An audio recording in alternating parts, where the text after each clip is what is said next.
Wandami Bante. Bante Itu itu Kimaku. meditasi itu kan ada samatha dan vipassana.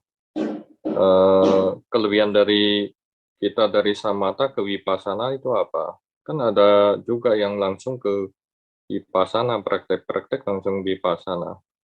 Apakah dengan samatha ini kita capai jana, dari jana itu kita bisa melihat ke vipassana, bisa melihat nama rupa itu lebih jelas dengan jana itu, Bante. Atau gimana ya, Bante?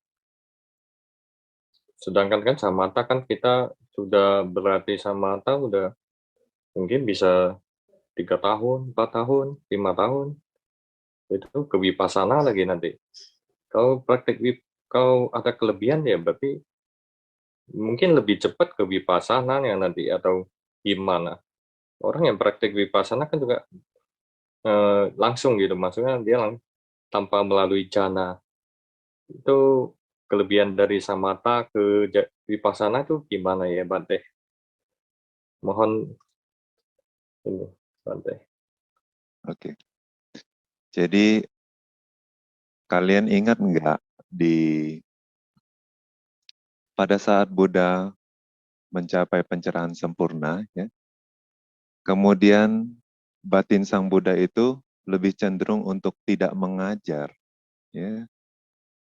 Nah, hanya setelah dimohon sama Brahma Sampati, lalu Buddha kepikiran lagi untuk mengajar. Ya.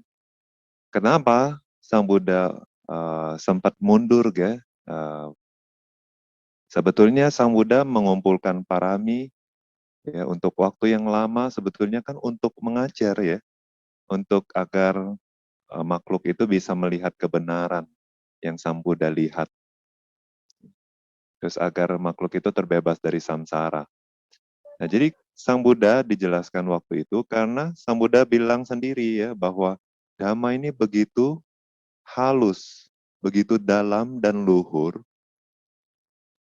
Jadi sedangkan makhluk di dunia itu banyak yang memiliki kotoran batin. Oleh sebab itu mereka akan sulit melihat ini.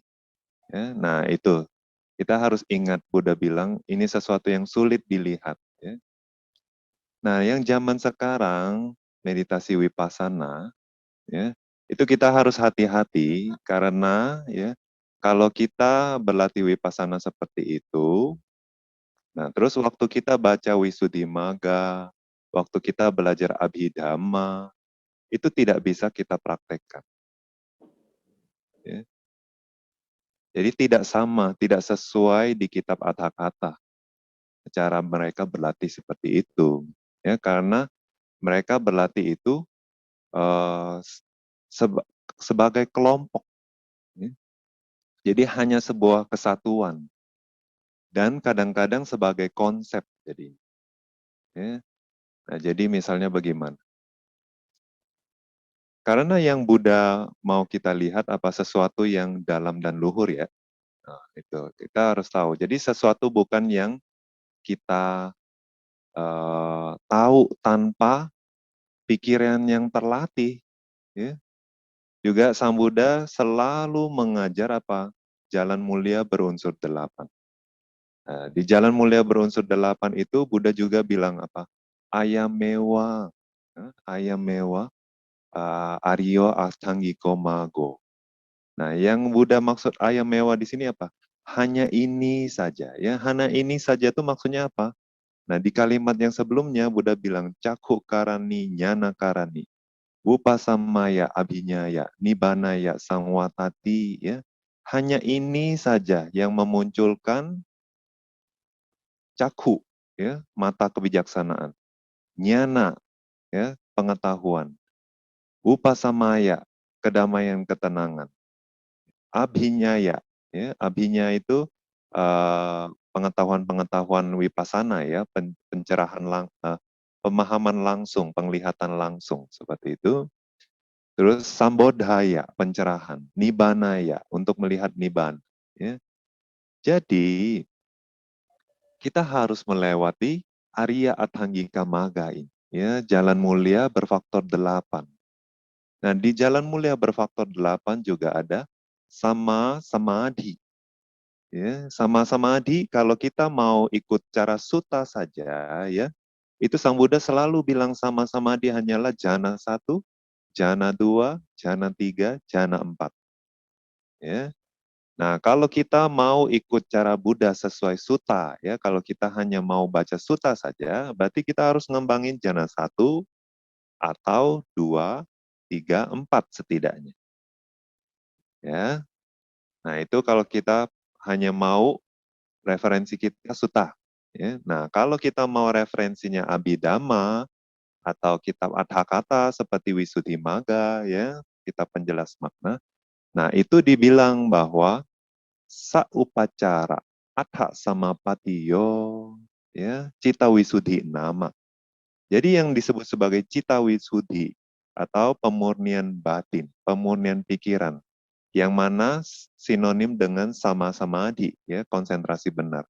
Itu adalah 8 pencapaian. Jadi jana 1, 2, 3, 4, 5, sampai 8, dan upacara samadhi. Ya.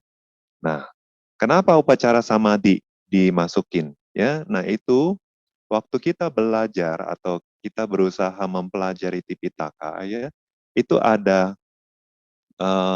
beberapa cara untuk menginterpretasikan ajaran Buddha.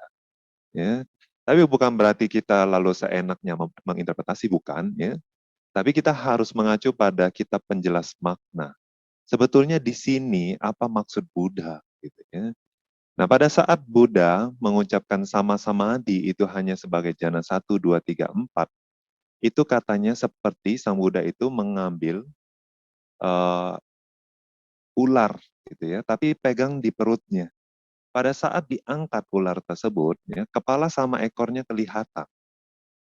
Nah, itu jadi itu metode tengah katanya. Jadi Sang Buddha hanya mengambil tengahnya saja, sementara kepala dan ekor juga kelihatan.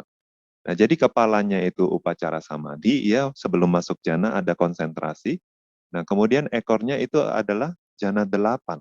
Ya, karena Buddha juga menggunakan jana 8, ya, jana 1, 2, 3, 4, 5, sampai 8, Buddha juga latih sebelum Sang Buddha gunakan untuk berlatih wipasana.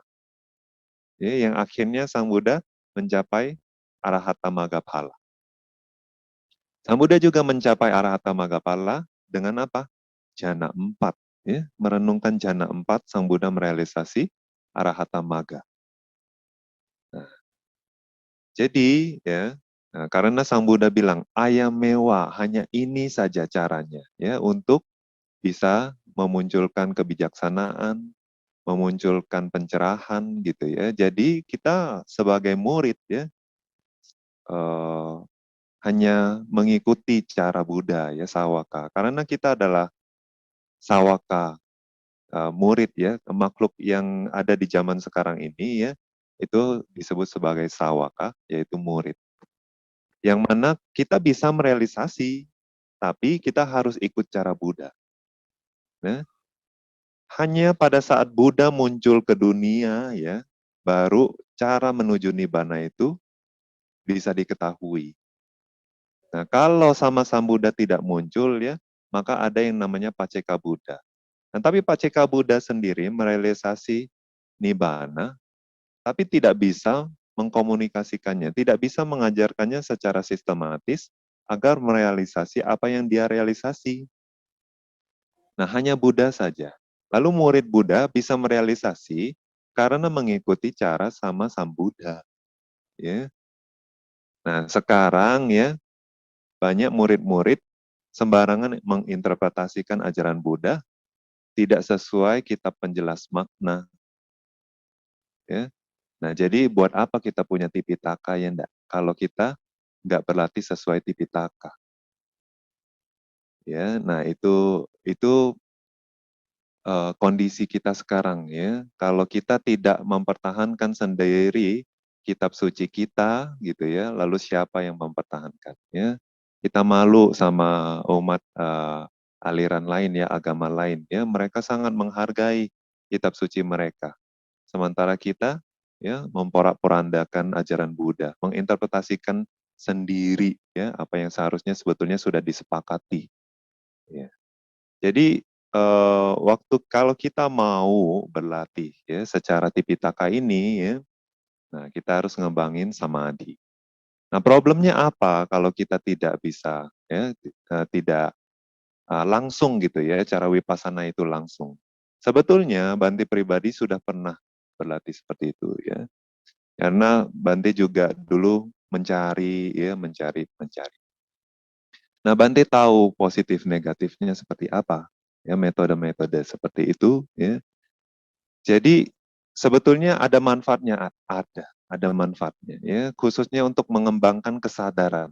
Ya, karena meditasi itu memprioritaskan kesadaran yang sinambung ya dari satu objek ke objek yang lain. Tapi karena objeknya itu semua bisa jadi objek. Ya, jadi dia samadhinya, konsentrasinya itu tidak manunggal, ya, tidak terpusat. Nah, akhirnya bukan tercerai-berai kemana-mana, ya, tapi banyak objek jadinya. Nah, kesadaran yang seperti itu bagus sekali kalau kita bisa kembangkan, ya, pertahankan bahkan di kehidupan sehari-hari. Setidaknya apa? Kilesa tidak akan banyak muncul. Dan positifnya lagi apa? Sangat sabar. Jadi kalau sakit muncul gitu ya, mereka tidak akan ngeluh, mereka akan menggunakan sakit sebagai objek. Ya. Terus yang berikutnya, mereka itu ulet jadinya ya, sudah terbiasa membawa kesadaran bermeditasi sepanjang hari. Jadi kalau disuruh duduk lama itu mereka betah. Betah maksudnya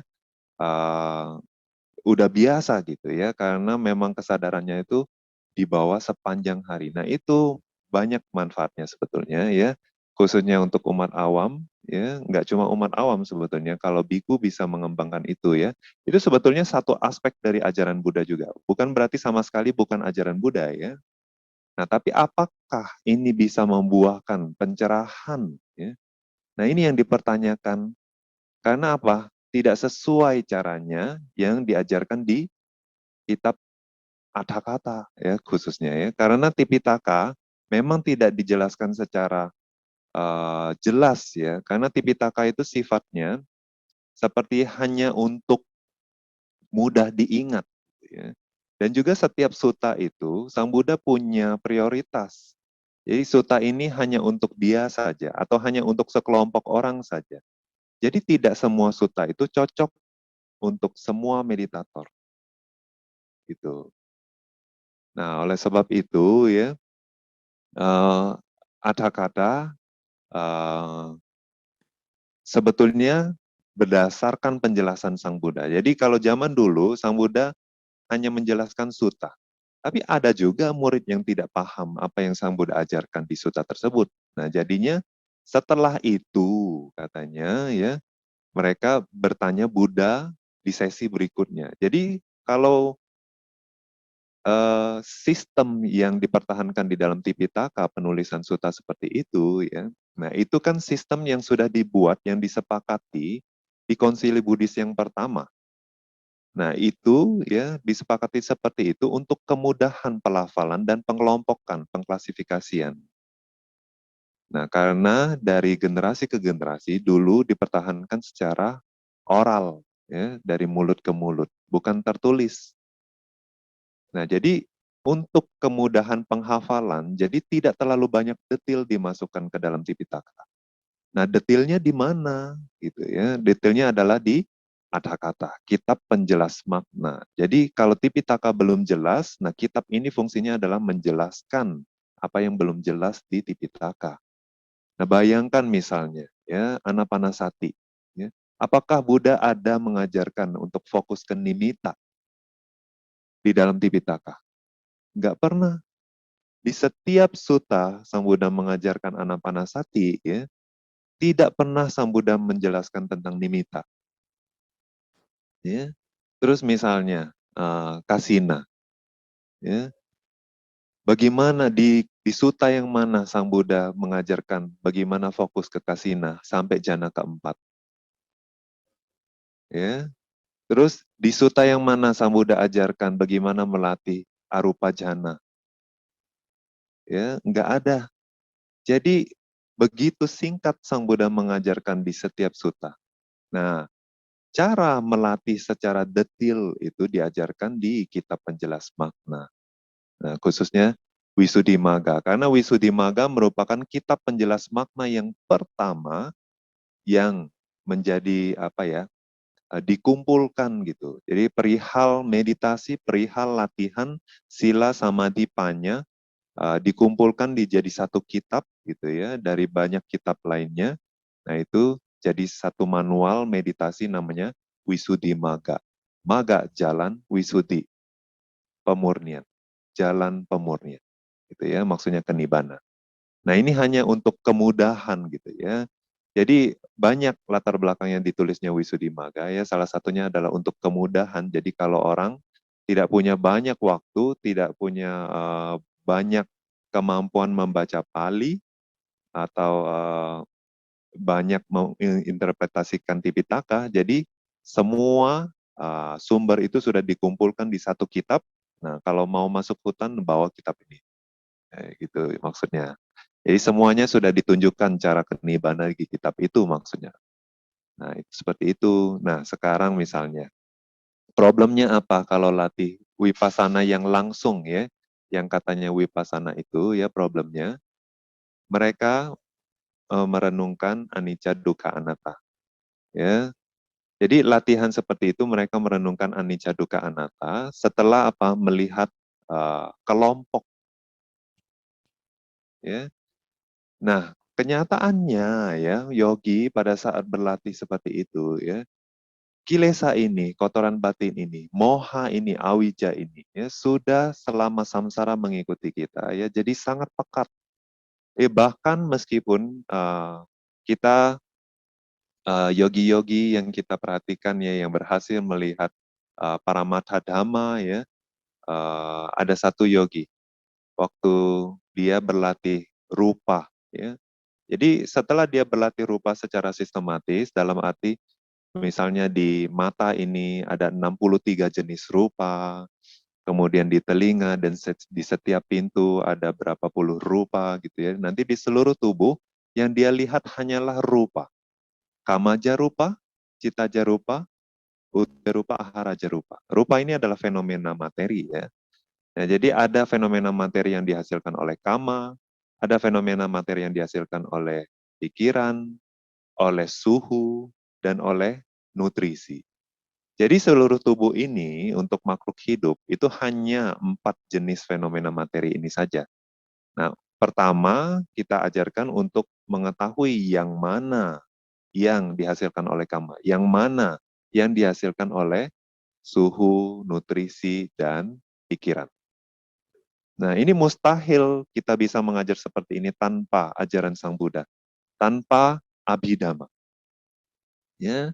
Nah, tapi kalau yogi sudah melihat secara detil demikian, di seluruh tubuhnya hanya ada ini saja, nah kita arahkan untuk melihat secara kelompok. Jadi pada saat dia berjalan, dia pertama harus melihat bahwa seluruh tubuh ini hanya ada 4 ini saja.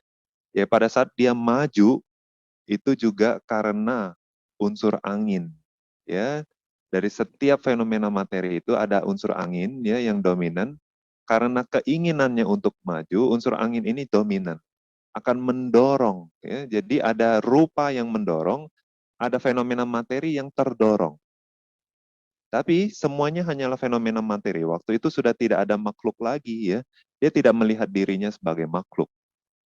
Ya. Nah, terus kalau misalnya dia belum berlatih secara detil sebelumnya di depan, ya, itu akan muncul di dalam benaknya. Apakah benar tidak ada aku di sini? Ya. Apakah benar yang berjalan ini bukan aku? Nah, kotoran batin itu bisa muncul ya. Kebodohan itu bisa dia berusaha tidak mau kita itu menjadi bijak. Meskipun waktu itu yogi sudah melihat kebenaran ya, dia masih belum begitu bisa menerima kenyataan itu. Ya, bahkan yogi itu ya yang sudah melihat internal, eksternal, semuanya hanyalah fenomena materi yang muncul lenyap dengan cepat, gitu ya. Nah, itu dia bilang waktu laporan meditasi bahwa dia tidak bisa terima kenyataan itu. Ya, pada waktu itu dia punya jhana, dia punya samadhi, dan dia melihat fenomena materi itu muncul lenyap, dan itu di luar kendali dia. Bahwa semuanya hanya seperti itu, dan itu di luar kendali dia. Ya, semuanya adalah natural. Ya, tidak ada tembok, tidak ada rumah, tidak ada tubuh dia, tidak ada lantai, tidak ada pohon, tidak ada lelaki dan perempuan. Yang hanyalah fenomena materi.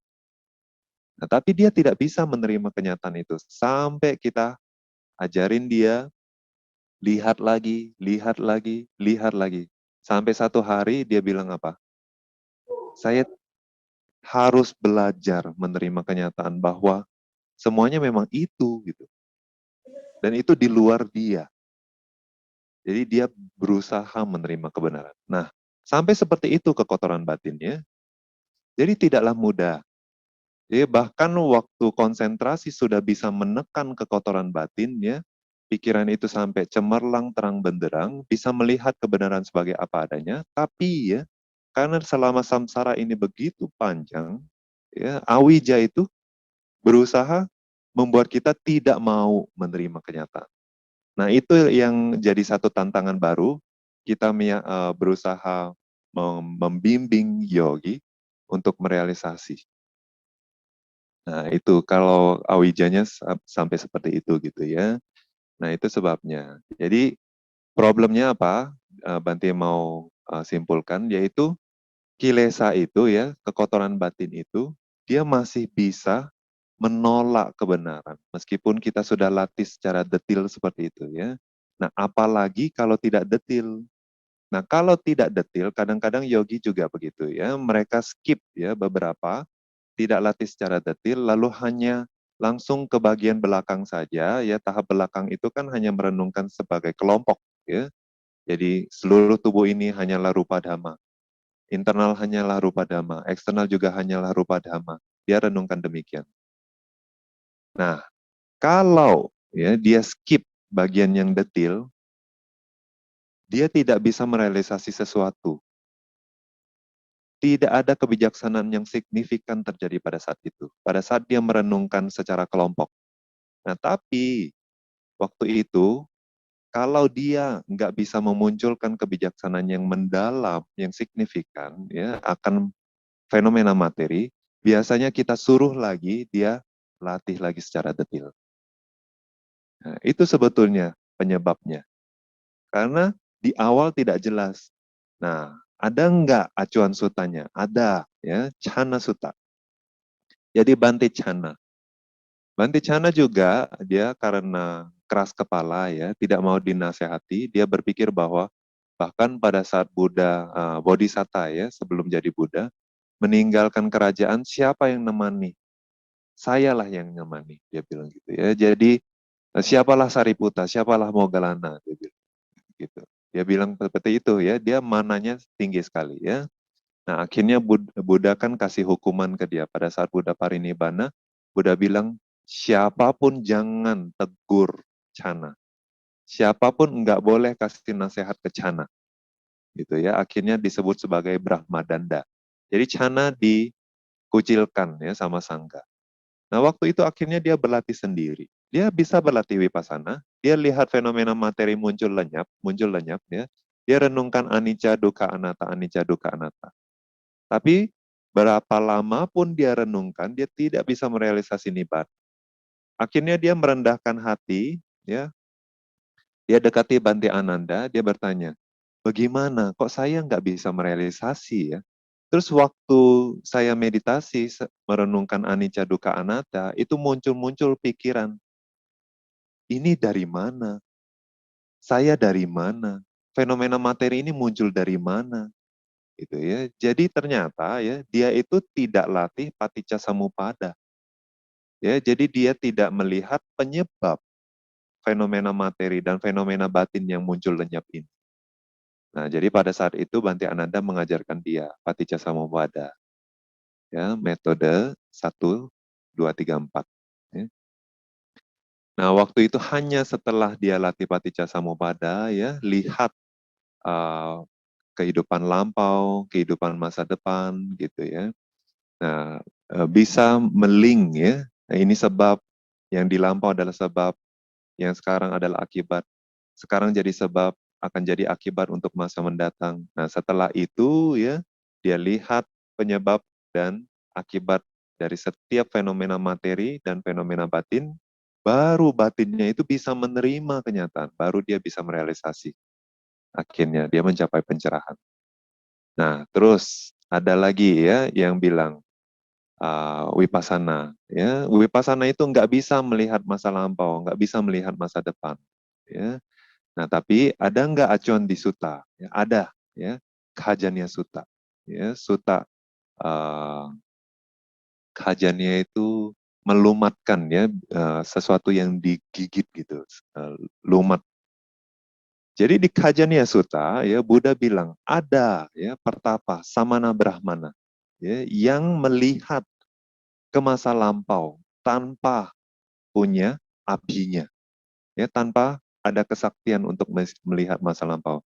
Yang mereka lihat apa? Hanyalah agregat, ya bukan konsep. Kalau dengan abinya, ya dengan kemampuan Pubeniwasa Nusati untuk melihat masa lampau, ya kita bisa melihat konsep, ya nggak cuma konsep, tapi juga kita bisa melihat paramata dhamma.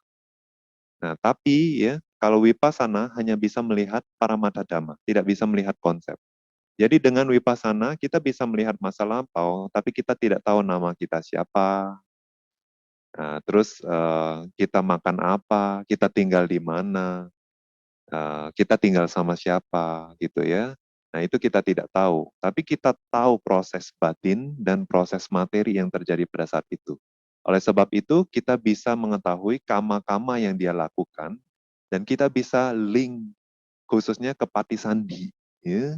Jadi kesadaran pertama yang muncul dari kehidupan ini itu yang paling penting. Kama apa yang kita lakukan di kehidupan lampau yang bisa menghasilkan agregat ya tubuh jasmani dan pikiran ini di kehidupan ini. Nah itu di momen Patisandi itu yang paling penting ya. Nah ini juga kalau tanpa abhidhamma, tanpa Buddha mengajarkan ini adalah mustahil kita bisa lihat. Ya itu sebabnya Buddha bilang apa?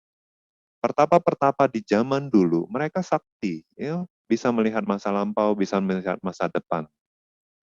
Tapi karena penglihatannya tidak menyeluruh, ya, karena tidak mengerti abidama, karena tidak punya samadhi, ya, pandangan benar, mereka berlatih dengan salah. Sehingga nah, yang realisasian yang mereka lihat itu juga bisa salah. Oleh sebab itu, meskipun petapa itu bisa melihat kehidupan masa lampau, mereka masih bisa berpikir bahwa, oh tidak ada itu kama, tidak ada kusala, tidak ada aku salah. Kalau seorang melakukan kebajikan seumur hidup, itu nggak ada akibatnya. Gitu ya. Nah mereka masih bisa punya pandangan salah seperti itu. Itu karena tidak tahu abhidhamma, ya, tidak mengerti prosesnya menggunakan konsentrasi ini untuk lihat apa gitu ya.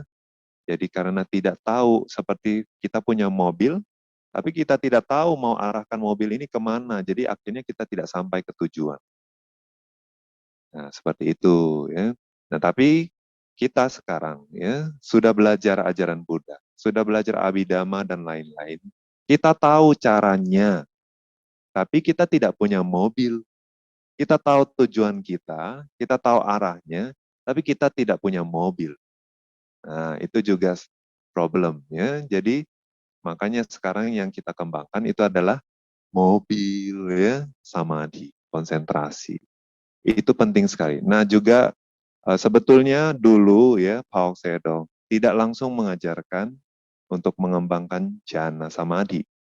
Dulu mengajarkan hanya langsung wipasana ya, tapi wipassananya tentu kayak yang seperti yang di luar ya. Jadi wipassananya itu untuk melihat paramata. Nah, pintu masuknya dari mana? Meditasi 4 unsur. Ya, di Visuddhimagga bilang, siapapun yang mau melatih rupa untuk melihat rupa fenomena materi, pintu masuknya adalah dari meditasi 4 unsur. Dari situ nanti kita lihat seluruh tubuh ini akan runtuh, ya, pecah jadi rupa kalapa, ya, materi-materi halus yang muncul lenyap dengan cepat. Nah, itu baru fenomena materi, ya, itu baru paramata. Nah, setelah lihat muncul lenyapnya, baru kita bisa renungkan sebagai anicca, dukkha, anatta. Jadi janati dan pasati. Sudah lihat baru paham, ya. Tidak lihat tidak boleh renungkan. Kalau kita tidak lihat anicca, bagaimana kita bisa renungkan anicca? Nah, jadi kita lihat dulu sungguh bahwa dia muncul lenyap dengan cepat, ya, baru kita tahu oh ini anicca. Nah, baru itu masuk ke dalam batin kita, ya, baru itu rasanya signifikan perubahan batin kita itu. Nah, seperti itu. Nah, jadi kalau kita belum bisa melihat, ya, anicca, dukkha, anatta dari setiap fenomena di sekitar kita, ya, tubuh ini, kita bisa lihat nggak anicca, dukkha, anattanya? Ya, kalau belum, ya, kita harus ngembangin samadhi. Ya, oleh sebab itu Buddha jelaskan latihan ini, ya, nggak lompat, ya, tidak seperti kodok melompat, tapi seperti pantai, landai, ya, setahap demi setahap. Jadi sila, samadhi, panya. Nah, waktu berlatih pun, ya, kalau dibandingin yang langsung lewat 4 unsur sama yang lewat jana, ya, yang lewat 4 unsur itu mudah lelah, ya. Dijelaskan itu seperti perang, ya, karena kita perang lewat kotoran batin, ya, kita perang dengan kotoran batin. Terus yang kita lihat itu karena objeknya muncul lenyap dengan cepat, ya, kadang kita itu mumet, ya, bisa mumet seorang meditator itu ngelihat objek yang begitu cepat, ya. Jadi kadang lelah pikiran itu untuk merenungkan sebagai anicca, dukkha, anatta, ya. Nah, juga kadang itu karena kilesa kita, ya, tidak mau menerima kenyataan. Jadi batin itu untuk berlatih itu berat, ya, harus didorong-dorong. Nah, pada saat batin sudah lelah, itu katanya seperti kita itu perang, ya, tapi sudah kelelahan untuk berperang. Nah, oleh sebab itulah juga Buddha mengajarkan jhana. Untuk kembali lagi ke benteng, istirahat dulu, makan dulu, nanti kalau sudah fresh, baru maju lagi perang lagi. Seperti itu. Nah, itu manfaat-manfaat jhana. Ya. Juga karena kekuatan jhana, jadi penglihatan juga lebih jelas. Gitu. Ada yang karena vipassana saja, ya, terus waktu mereka melihat paticca samuppada, nggak begitu jelas. Gitu. Itu sebabnya zaman dulu Pak Hoksedo mengajar hanya 4 unsur saja. Tapi kebanyakan meditator stuck, ya. Pada saat melihat paticca samuppada, mereka tidak bisa lihat dengan jelas. Ya. Oleh sebab itu Pak Hoksedo mengajar anapanasati. Nah, tapi karena mereka terbiasa melihat fenomena materi itu muncul lenyap, ya. Jadi waktu melihat nimitta juga nimitanya pecah jadi rupa kalapa yang muncul lenyap gitu, ya. Jadi dia nggak bisa fokus juga sebagai satu kesatuan. Nah, karena problem itulah makanya belakangan Pak Oksaido malah mengajar anapanasati dulu, ya, baru nanti kalau samadhinya sudah kuat, baru ngembangin meditasi 4 unsur gitu. Mudah-mudahan nggak kepanjangan ya. Sadu, sadu, sadu, Bante. Sangat komplit, Bante.